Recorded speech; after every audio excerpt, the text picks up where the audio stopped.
Ladies and gentlemen, please welcome Mr. Donald J. Trump.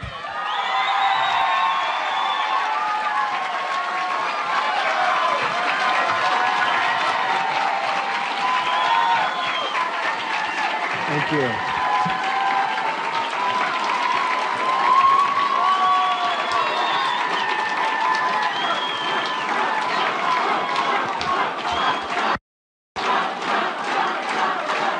Thank you very much. Thank you, ladies and gentlemen.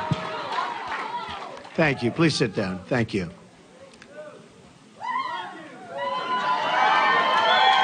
Thank you. It's my privilege to be here in Gettysburg, hallowed ground where so many lives were given in service to freedom. Amazing place. President Lincoln served in a time of division like we've never seen before. It is my hope that we can look at his example to heal the divisions we are living through right now. We are a very divided nation. I'm not a politician and have never wanted to be a politician. Believe me. But when I saw the trouble our country was in, I knew I couldn't stand by and watch any longer. Our country has been so good to me. I love our country, and I felt I had to act.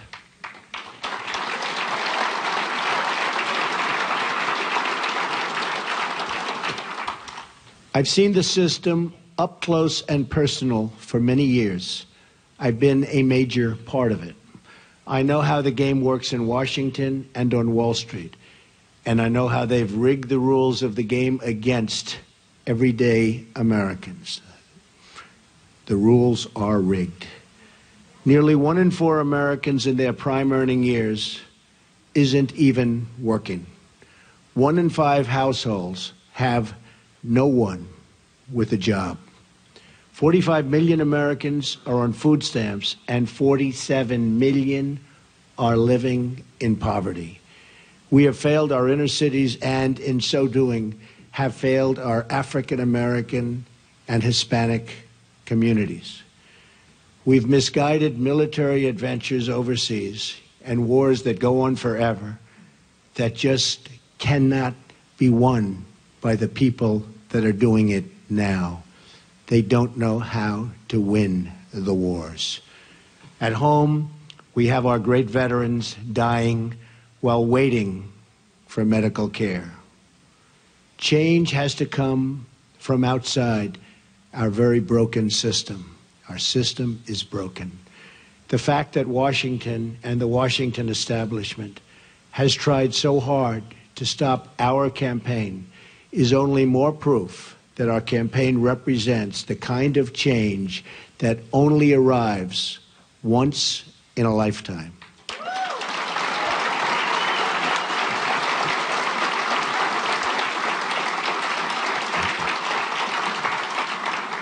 The system is totally rigged and broken.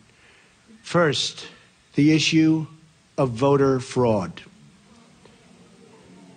According to Pew, there are 24 million voter registrations in the United States that are either invalid or significantly inaccurate. And when I say that, there are such inaccuracies, it's unbelievable. 1.8 million dead people are registered to vote, and some of them are voting. I wonder how that happens. 2.8 million people are registered in more than one state. These are numbers, folks. These are numbers. 14% of non-citizens are registered to vote. The system is also rigged because Hillary Clinton should have been precluded from running for the presidency of the United States.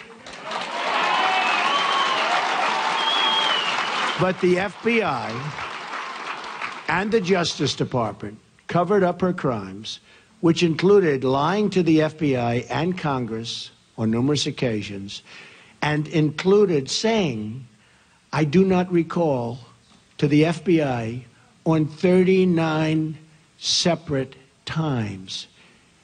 She recalls everything else, but 39 separate times she said, I do not recall. Well, that's a lie also.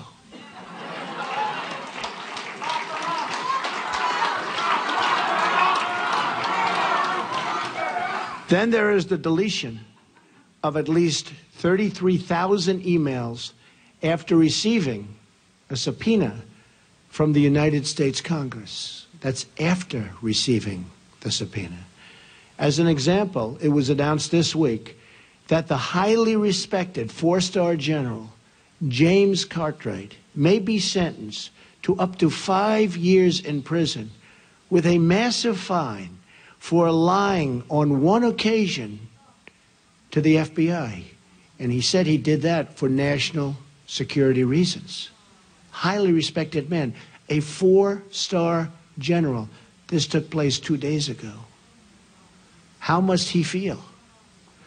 A big part of the rigging of this election is the fact that Hillary is being allowed to run despite having broken so many laws on so many different occasions. Why is she allowed to run? The dishonest mainstream media is also part, and a major part, of this corruption.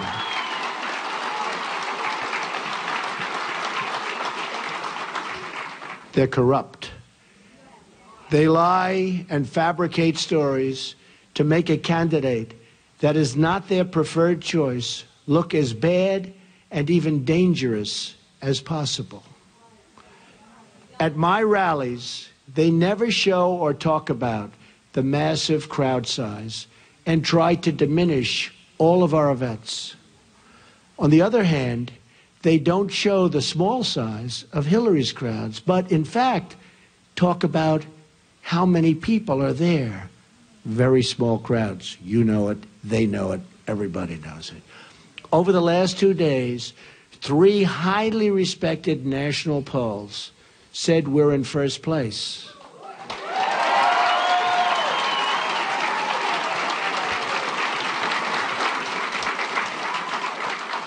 And one of those pollsters was the most accurate poll on the last 2 cycles. But the media refuses to even say it or put that word out. They refuse to talk about it. They're trying desperately to suppress my vote and the voice of the American people. As an example of the power structure I'm fighting, AT&T is buying Time Warner and thus CNN, a deal we will not approve in my administration because it's too much concentration of power in the hands of too few.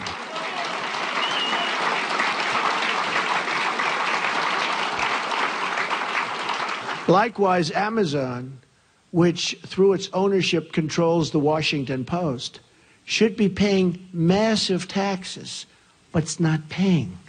And it's a very unfair playing field. And you see what that's happening and what that's doing to department stores all over the country. Very, very unfair. And you're talking about billions and billions of dollars. They should be paying those taxes. Additionally, Comcast's purchase of NBC concentrates far too much power in one massive entity that is trying to tell the voters what to think and what to do. Deals like this destroy democracy. And we'll look at breaking that deal up and other deals like that. This should never, ever have been approved in the first place. They're trying to poison the mind of the American voter. Every woman lied when they came forward to hurt my campaign. Total fabrication. The events never happened. Never. All of these liars will be sued after the election is over.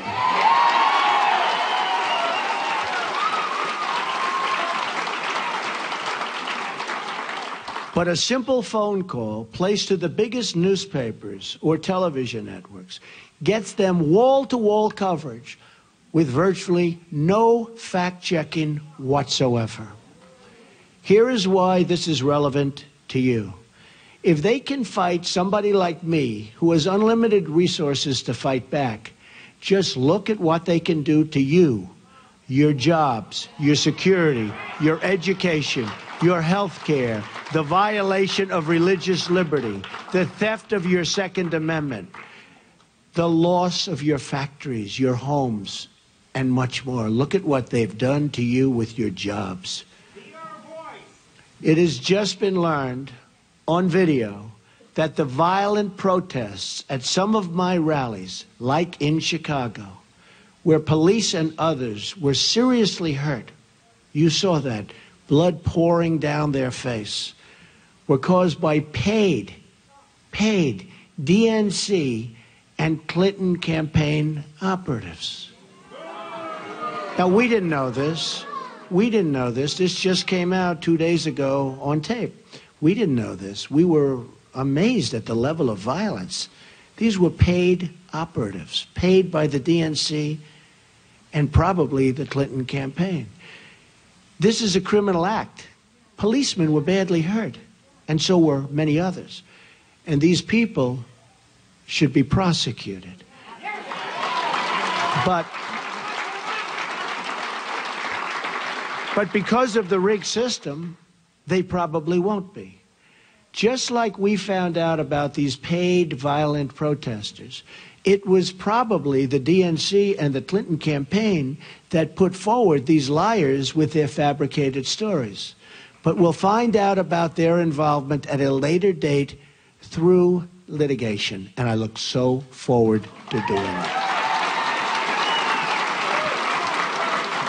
The rigging of the system is designed for one reason: to keep the corrupt establishment and special interests in power at your expense, at everybody's expense.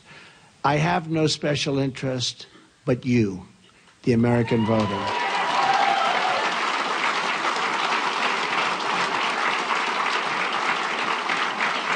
I didn't have to do this, believe me.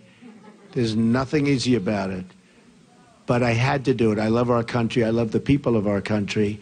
And I felt I had to do it. Thank you. One thing we all know is that we will never solve our problems by relying on the same politicians who created these problems in the first place. Hillary Clinton is not running against me. She's running against change. And she's running against all of the American people and all of the American voters.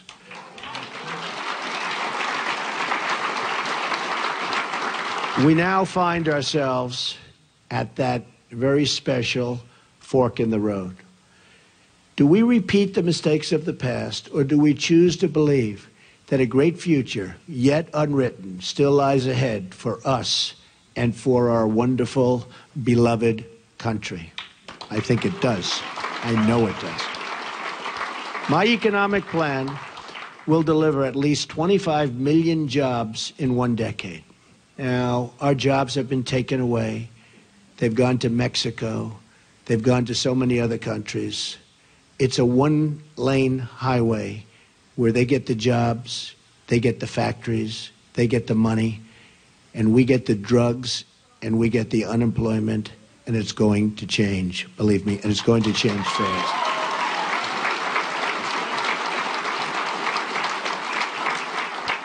And that goes for all countries. When you look at China, when you look at every country, every trade deal we have is horrible. And we should be ashamed of our people and the people that let those deals happen. They're defective, and they knew they were defective. And they were done for a reason. And believe me, they will be unwound so fast. And we will have trade. We will have great trade. And it'll be free trade. But it'll be fair trade, and it'll be real. My security plan, so important. They've taken the jobs from us. My security plan will bring safety to our poorest communities. My ethics plan will end the corruption in our government. We will... The corruption is massive. We will drain the swamp in Washington, D.C. and replace it with a new government of, by, and for the people. Believe me. That is why I have chosen Gettysburg to unveil this contract.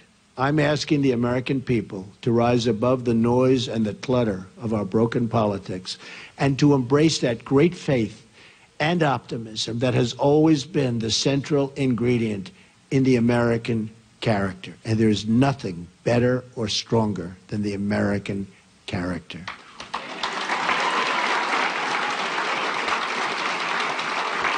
I am asking the American people to dream big once again.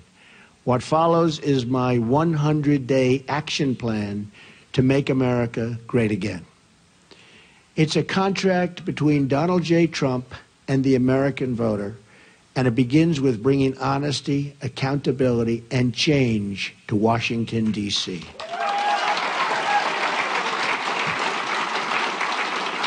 Therefore, on the first day of my term of office, my administration will immediately pursue the following 6 measures to clean up the corruption and special interest collusion in Washington. First, a constitutional amendment to impose term limits on all members of Congress. Second, a hiring freeze on all federal employees to reduce federal workforce through attrition, exempting military, public safety, and public health.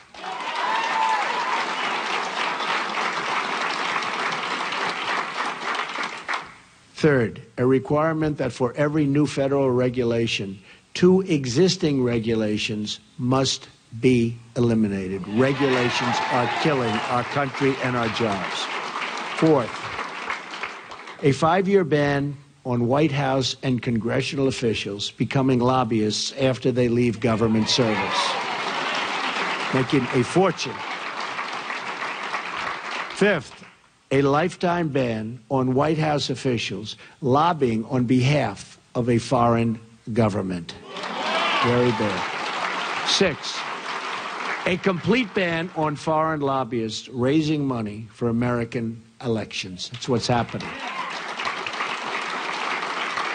On the same day, I will begin taking, and really taking strongly, 7 actions to protect American workers. Our American workers have been treated so badly by politicians that don't have their interests at heart. And we're going to change that. We're going to change that very, very fast. First, I will announce my intention to totally renegotiate NAFTA, one of the worst deals our country has ever made, signed by Bill Clinton, or withdraw from the deal under Article 2205. Second, I will announce our withdrawal from the Trans-Pacific Partnership, a potential disaster for our country. Third, I will direct my Secretary of the Treasury to label China a currency manipulator. China is a currency manipulator. What they have done to us by playing currency is very sad, and I don't blame them. They've been very smart. I blame our politicians for letting this take place. So easy to stop. So easy to stop. Fourth, I will direct the Secretary of Commerce and U.S. Trade Representative to identify all foreign trading abuses that unfairly impact American workers and direct them to use every tool under American and international law to end those abuses immediately. Fifth, very importantly, I will lift the restrictions on the production of $50 trillion worth of job-producing American energy reserves, including shale, oil, natural gas, and clean coal, and we will put our miners back to work. Sixth, I will lift the Obama-Clinton roadblocks that allow for this vital energy infrastructure projects to go forward. We have roadblocks like you've never, ever seen. Environmental blocks, structural blocks. We're going to allow the Keystone Pipeline and so many other things to move forward. Tremendous numbers of jobs and good for our country. We're going to cancel billions in payments to the United Nations climate change programs and use the money to fix America's water and environmental infrastructure. We're paying billions and billions and billions of dollars. We're going to fix our own environment.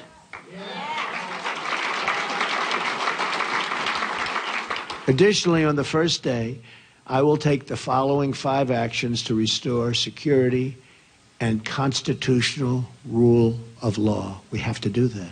Cancel every unconstitutional executive action, memorandum, and order issued by President Obama.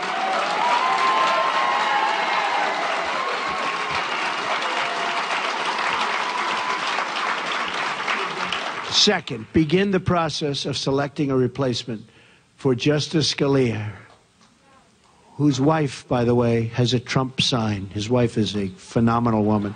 Has a Trump sign in her front yard. Isn't that nice? I just found that out this morning. Boom. Isn't that nice? He was great.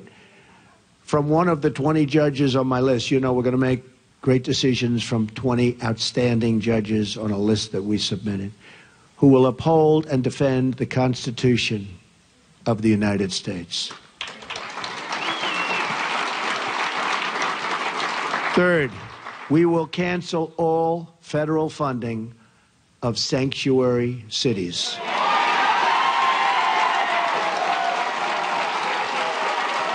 Fourth,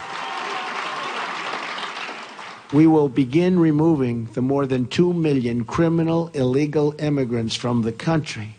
These are drug dealers, gang heads, gang members, killers, and cancel visas to foreign countries that won't take them back.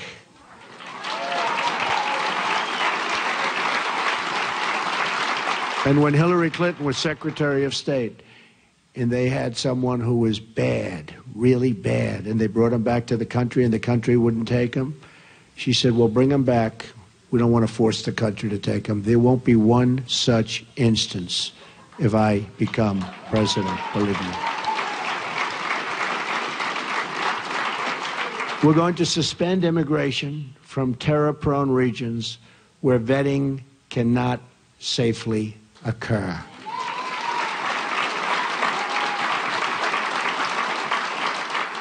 And if you look at Syria and the migration, we're taking in thousands and thousands of people into our country. We have no idea who they are, what their thought process is, where they come from. And Hillary Clinton wants to increase the number of those thousands and thousands currently pouring in by 550%. Radical Islamic terror is right around the corner. We have to be so tough, so smart, so vigilant. We can't allow that to happen. We have enough problems. All vetting of people coming into our country will be considered extreme vetting. We will be very careful. Next, I will work with Congress to introduce the following broader legislative measures and fight for their passage within the first 100 days of my administration.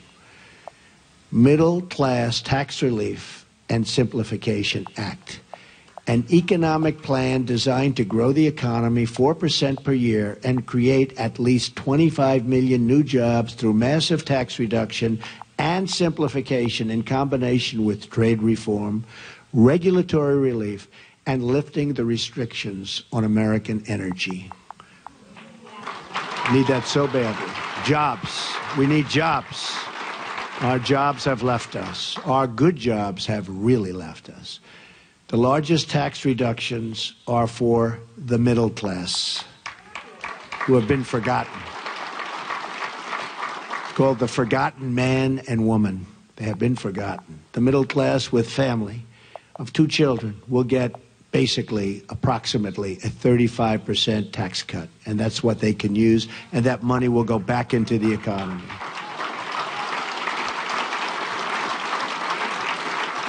The current number of brackets will be reduced from 7 to 3, and tax forms will likewise be greatly simplified. The business rate will be lowered from 35% to 15%, and the trillions of dollars of American corporate money overseas can now be brought back at a 10% rate. It's stuck. We can't bring it back. $2.5 to $5 trillion. Companies can't get it back into the country. Some companies are actually leaving, not only because taxes are so high, but because they can't get their money, and they are actually leaving to get their money. We are going to simplify that. We're going to have them bring the money back into our country and use the money and spend the money on building our country.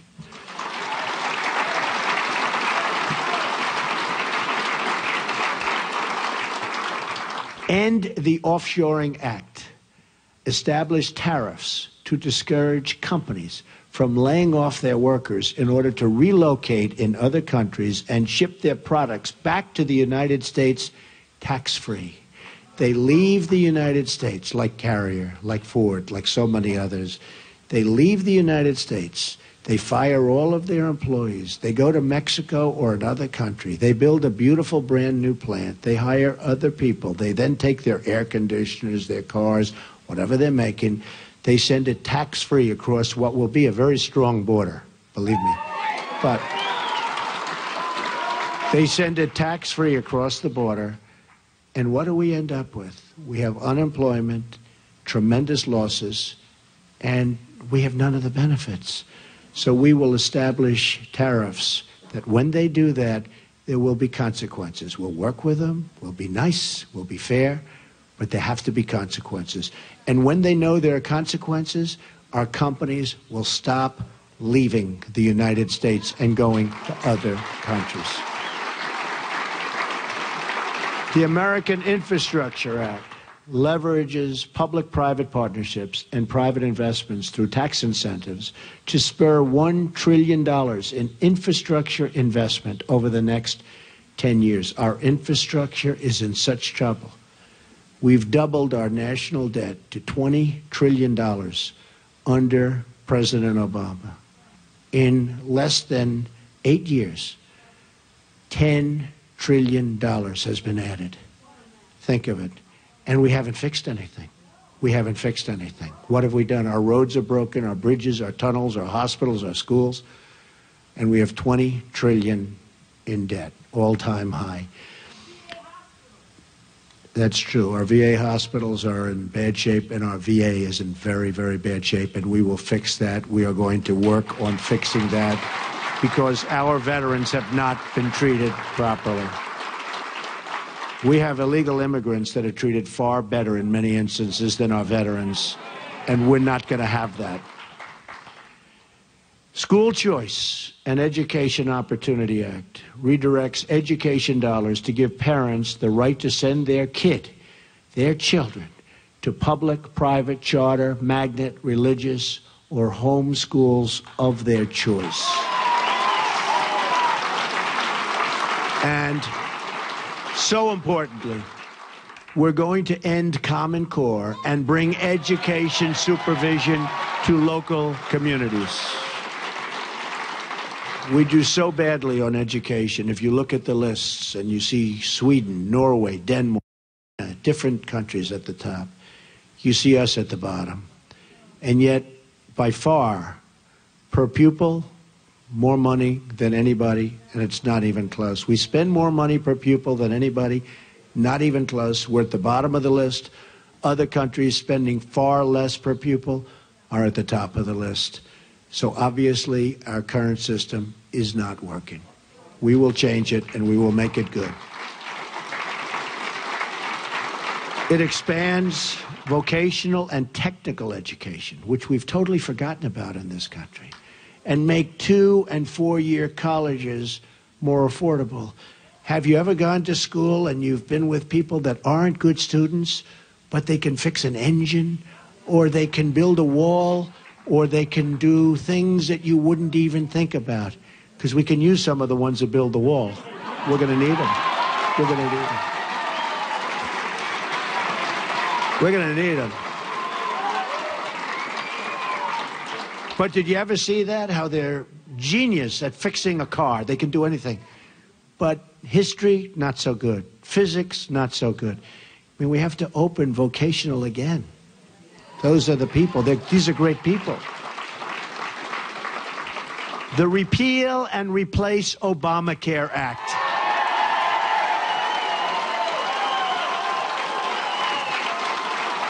Fully repeal Obamacare and replace it with health savings accounts. So we can do that. The health savings accounts, it's one way. There are numerous ways, but this is one very good way.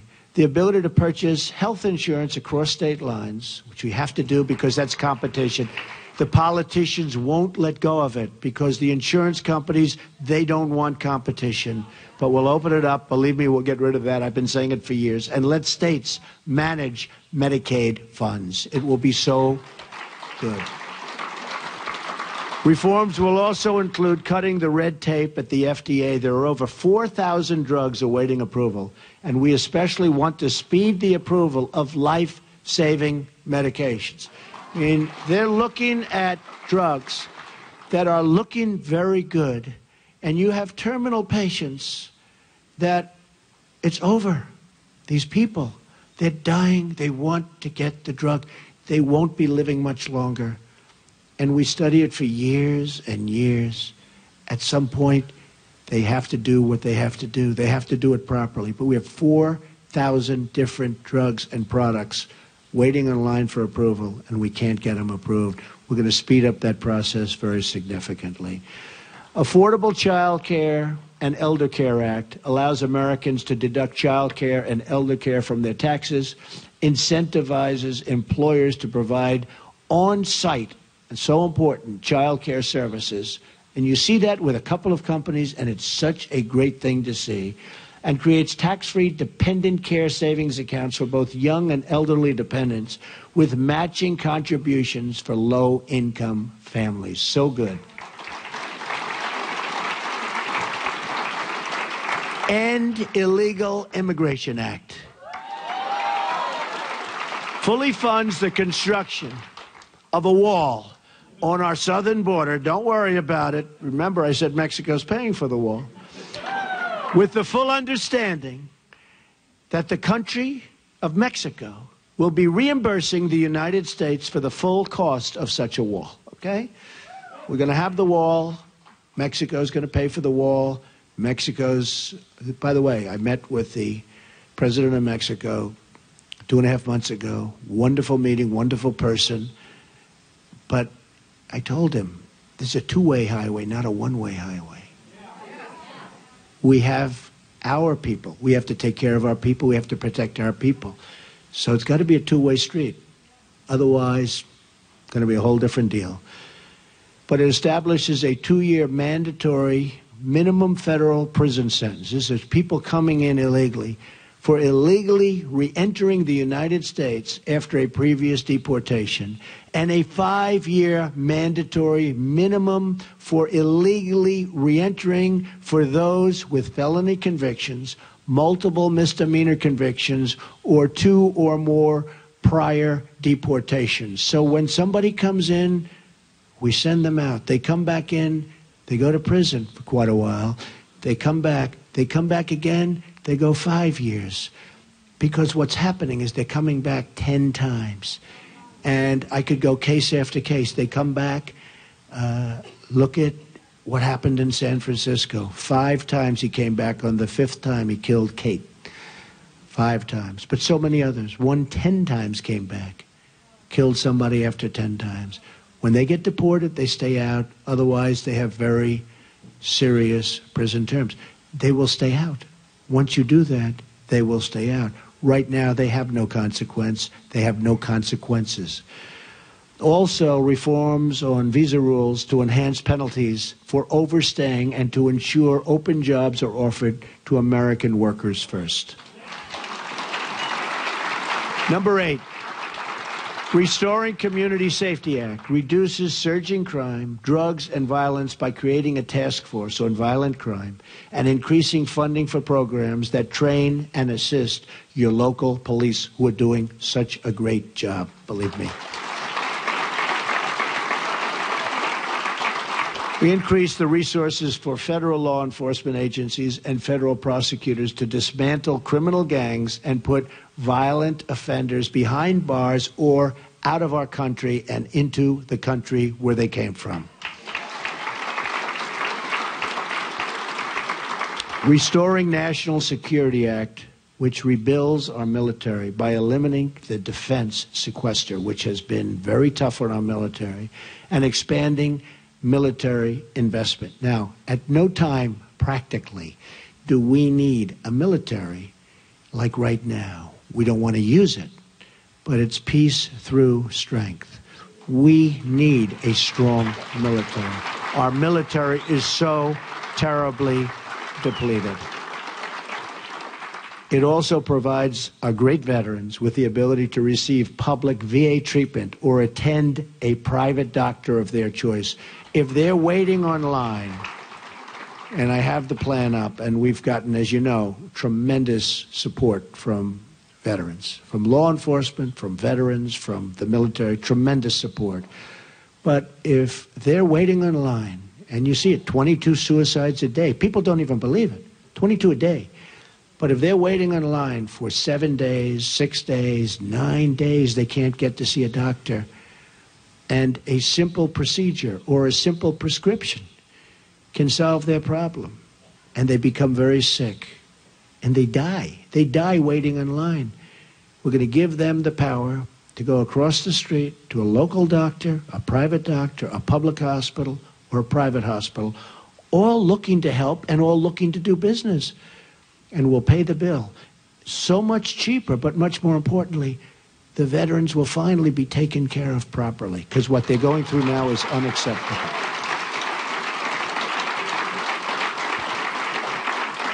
Also, we're going to protect our vital infrastructure from the new thing. It's called cyber attack. It establishes new screening procedures for immigration to ensure those who are admitted to our country support our people and our values. We want people that love our country or can love our country, and people that will love our citizens. We want people that can love us. And there are ways through talent of determining that, and other countries do, but we don't. Just come on in, folks, come on in. Clean up corruption in Washington Act enacts tough new ethic reforms to reduce the corrupting influence of special interests and donors on our politics. On November 8th, Americans will be voting for this 100-day plan to restore prosperity to our country, secure our communities, and honesty to our government. This is my pledge to you. And if we follow these steps, we will once more have a government of, by, and for the people. And importantly, we will make America great again. Believe me. Thank you. Thank you. Thank you very much. Thank you.